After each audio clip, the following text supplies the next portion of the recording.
คำตอบว่าวันนี้เฮาต้องเลิกกันถึงอายหมดความสำคัญแต่ใจนั้นฮักน้องสำได้ขอเวลาคิดข้ามคืนพอได้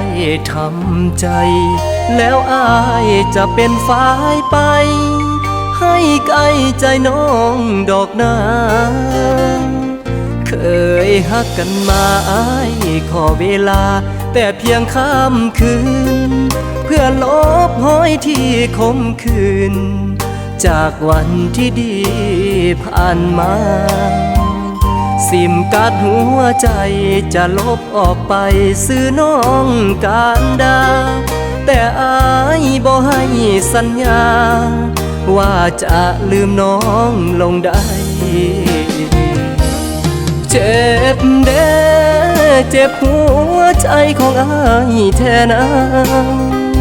บุญวาสนาเกิดมาเจ้าบ่เห็นใจเป็นเพียงทางผ่านให้น้องนั้นก้าวต่อไปอายเจ็บซ้ำใดทำหัวใจก็ยังบ่ลืมบ่ให้คำตอบว่าวันนี้เฮาต้องเลิกกันน้องเคยเป็นคนสำคัญสิให้อายนั้นลืมได้จังใดแต่ขอสัญญาสิพยายามถอดปลั๊กหัวใจเพื่อลืมน้องนั้นให้ได้เมื่อใจอ้ายเข้มแข็ง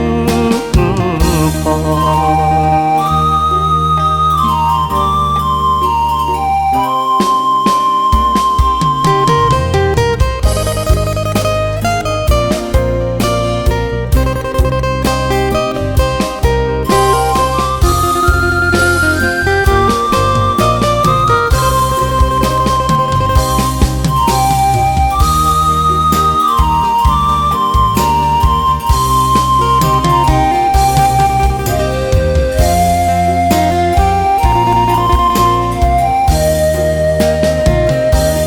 เจ็บเด้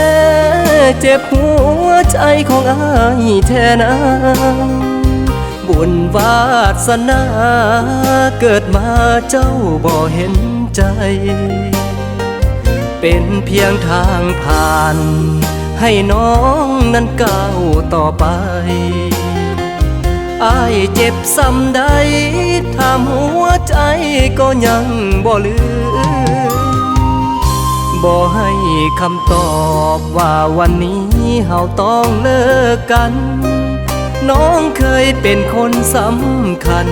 สิให้อายนั้นลืมได้จังใดแต่ขอสัญญาสิพยายามถอดปลั๊กหัวใจเพื่อลืมน้องนั้นให้ได้เมื่อใจอ้ายเข้มแข็ง